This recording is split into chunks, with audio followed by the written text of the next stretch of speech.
Hi guys, Luke here of SimBoxx in association with Clint Patrick. Today I'm delighted to be joined by Jordan the Thrill Gill. How you doing, Jordan? I'm all good, mate. All good. Quarantining in the Hilton Wembley.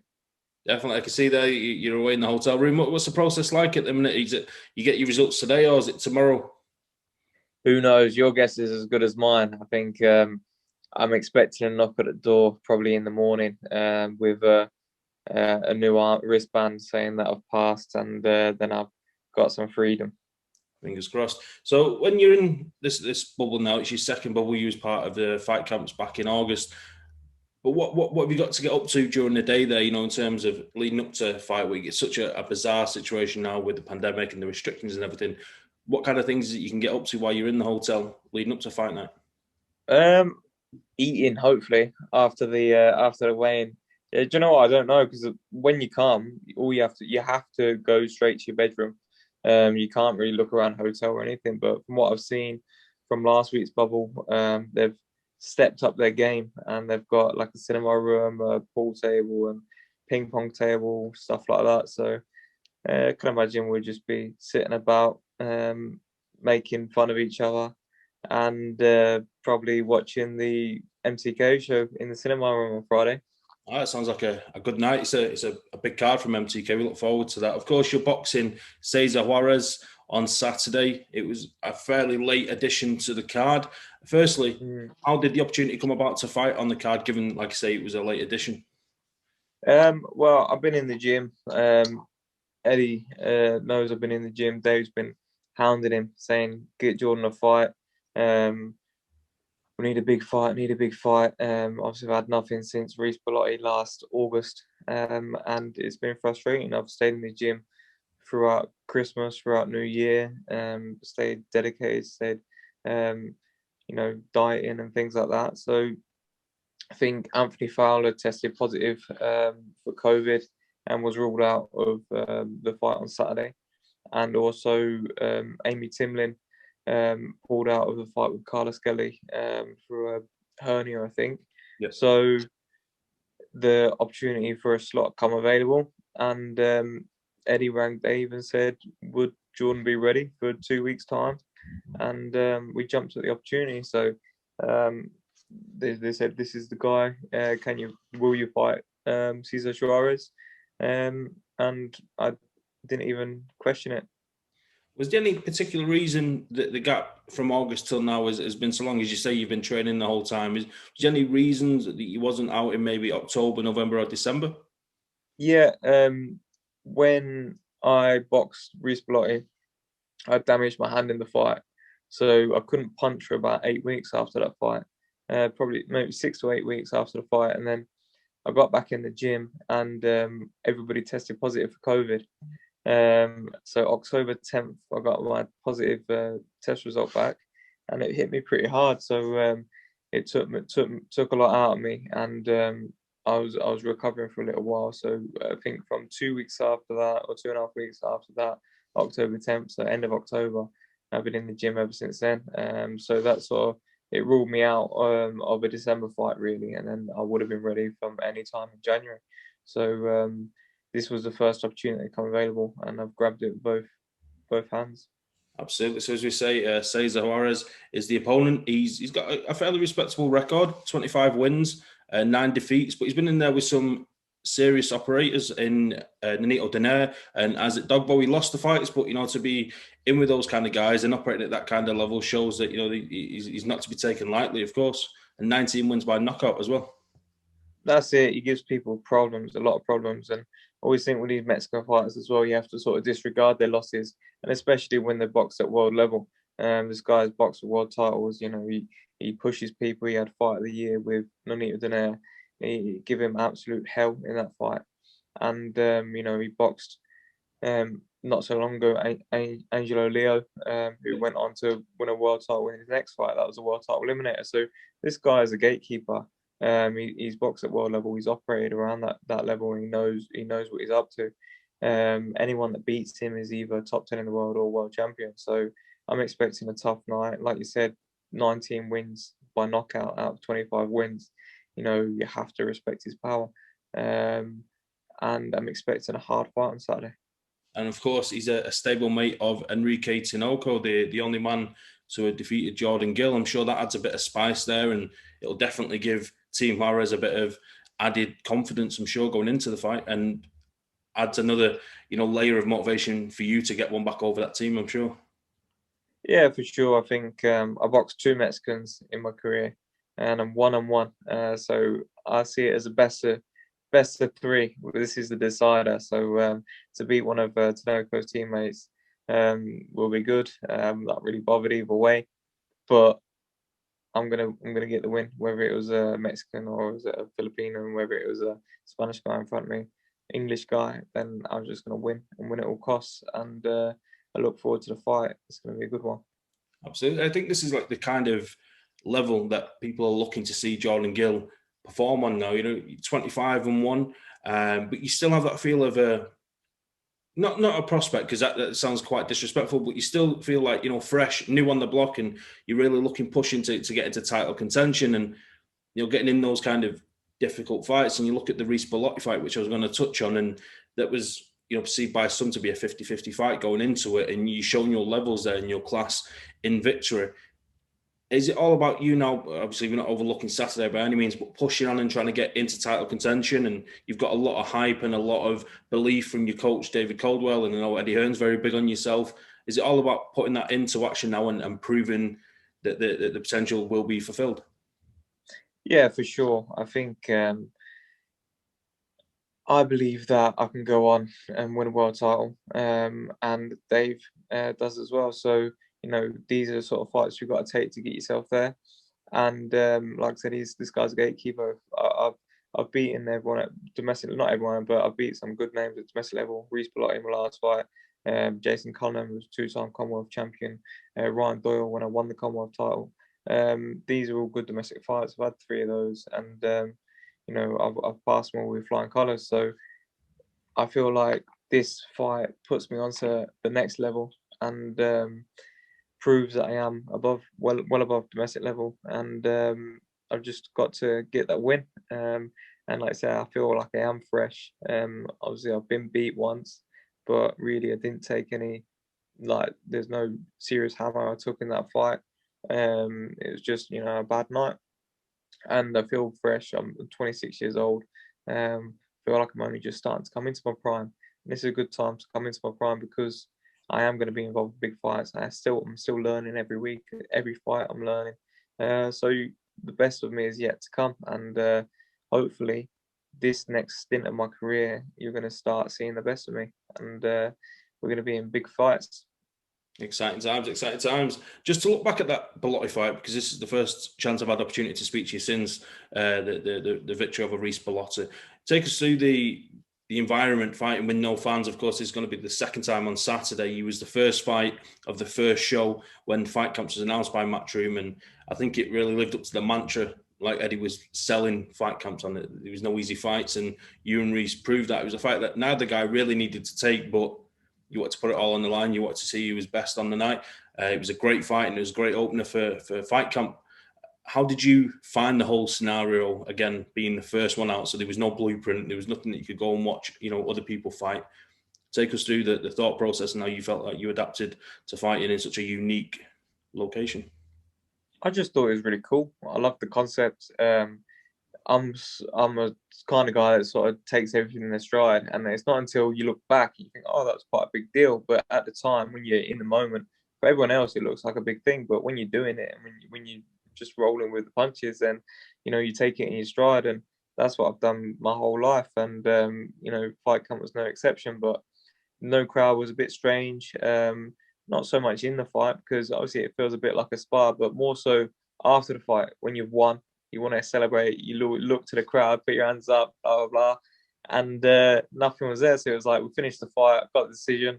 It was like we just, oh, nice one. What do we do now? Like we just got off like it was a sparring session. So yeah, it was a bit strange, but like I say, I roll with the punches and just take it in my stride. But this is my second experience of a fight behind closed doors, and I always think like the first time you do something, you're never nervous because you don't really know what to expect. So you just take it as it comes. But I know what to expect now, and I know there's no reason to be nervous. So all I've got to do is go in that ring and do what I've been doing in the gym and do what I've done in my previous fights, and show that I can step up the levels and prove it.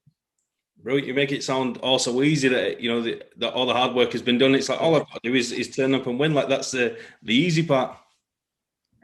Yeah, well, that's the idea, isn't it? To make it look easy, but in reality, it's a very hard job. But hopefully, I do make it look easy. But I think I'll probably be the first person to fight this guy and make it look easy. So we'll see. We'll see what it brings on Saturday night. But yeah, there's no easy fights. That's the mantra.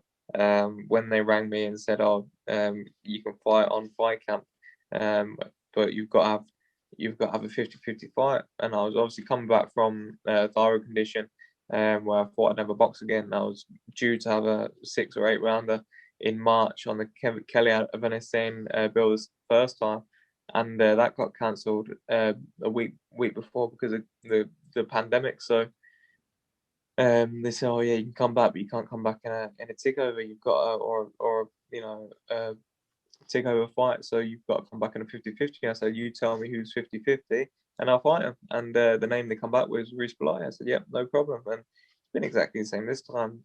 They've said, "Oh yeah, we want to get you in a title fight." All these guys at title contention, they're killers, they're top guys, these top Mexicans, blah blah. I've said the same. So get me where you can get me, and we'll fight. Fantastic. So let's look back at last weekend's boxing, Jordan. Of course, your good friend Leigh Wood, he picked up the British title on a momentous occasion for himself. How proud of you was him? How proud of you was you of him in winning the title and winning in such explosive fashion? It was a great fight. I was absolutely buzzing for him. All week I was buzzing for him leading up to that fight because I knew how much it meant to him. And obviously he boxed Jazza and it was a thrilling fight. But he got beat, and it was to be able to come back in a title fight, and a British title fight, which is meaningful. To come back off a loss, in straight into a title fight, is a chance that not many people get to do. And I was so proud of him, especially because not only was he coming off a loss, but he's also only had 8 weeks with Ben Davison, and that's a new coaching team. Obviously, they've made a lot of changes, and I expected to see a lot of improvements in Leigh, but there's always that element of, oh, you don't really know what if it doesn't work or this and that, and for me, it all sort of come together, especially, after the third, fourth round where he started finding his feet, started establishing that jab, he just sort of touched him and having a look at him the first few rounds. And it was always going to be the case with Reece Mold where he'll come out, like a steam train because this is big chance and this is his first title fight and he's a strong kid. But I think once you knock the wind out of him or take the steam out of him, then it was always going to be Leigh's fight, and that's what he did. So I was made up for him. He's got the British title. We can move on to massive fights. Come back with a win and a good win against an unbeaten fighter. I picked up another belt with another highlight reel knockout. What more could you ask for? The future's bright, and there's going to be big fights for us both this year. Absolutely. Was there a heart in the mouth kind of moment in that third round when he seemed to have been wobbled a little bit? Did you worry at all? I worried, yeah, because I always think it looks worse on TV when you're there. But I spoke to Leigh after and he said, "Yeah, I weren't hurt. I think it was more like just a momentum sort of thing. We weren't dazed or anything or rocks, but on TV it did look that way. So he got caught, but it's boxing, isn't it? He didn't hit the floor. He's got, he's very tough. He didn't hit the floor. He showed tiny bit of vulnerability when he got caught, but it's boxing at title level. You're going to get caught at some point, and he showed what he's made of because he got caught. The next round, come back, drop the kid, and then dominated from there on. Absolutely. Something that was going to put you on the spot kind of with yourself and Leigh Wood, of course, both at featherweight. Say if the stars aligned at some point and you're both in world title contention, is there ever the possibility that you guys would share a ring, or is that completely out of the question? I don't think so. I don't think we'd ever do that because Like, he's literally, we talk almost every day, like, and we lived together for about 7-8 years, and we're like family, really. Like, he'll come to my house, I'll go to his. You know, it was at his daughter's first birthday, and it's just, I don't know, we're too good of friends. But and if I say I won a world title and he won a world title, and there was no other fight but to unify, and we was going to make a few million quid, I'd just say to him, I should just have a scrap, and then just, like, after, we'd just be mates again. Or we'd still probably be mates in the ring, but we'd just have a scrap, because we're both going to earn a few million quid, and it's a chance to unify the division. So I don't know what he'd say to that. He might say yes or no, I don't know, but it's one of those situations that's probably never going to happen. So it's all make believe in it. But yeah, no, I support Leigh in anything he does, in every fight, and I think there's so many different opportunities for us both.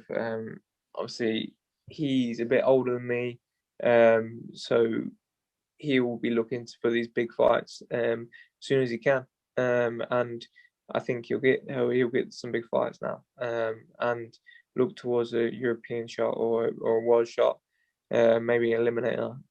Just, some big fights. There's big fights for us all. Yeah, definitely. I think the confidence that he had, no doubt, once he got the victory on Saturday, was really showing when you mentioned about working with Ben Davison, and that he looked straight towards a rematch with Jazza Dickens, that he wants to kind of right that wrong. And then you've got Gavin McDonnell, who holds a victory over Leigh Wood as well. He's fighting for the European title soon. So, as you say, there's some big fights there for Leigh moving forward. Certainly, you've got, obviously, Jazza Dickens is looking like he's fighting for a world title against Kid Galahad, but the winner of that fight is going to need an opponent. And when Leigh's putting these kind of victories together, he's putting himself right in contention. 100%. It's all there to be done. You just got to get the opportunity and go and pick it up. So I'm excited to see what this year's going to bring, and the next year. We're still young. We've still got it in us. So I think get this fight won on Saturday, and then we can both have a little week. I'm going to meet up with him. Actually, I'm not, because I'm get fined. But yeah, we'll have a good chat, and see what this year brings.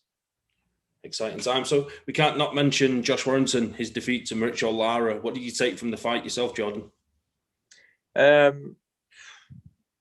Just reaffirm what I already learned previously, is the fact that you don't stand and trade with a Mexican that can bang, when their attributes are to hold their feet and swing away, and they've got power but are poor in other areas. Why would you play to their strengths? You'd only want to expose their weaknesses. So for me, he went in with a completely wrong tactics, and whether that was due to having no crowd or having a layoff, I'm not sure. But it's going to be interesting to see how he comes back, because it's going to be hard for him to swallow that pill of defeat. He's not been beat before, and to be beaten in that fashion is brutal, and he took a lot of punishment in that fight.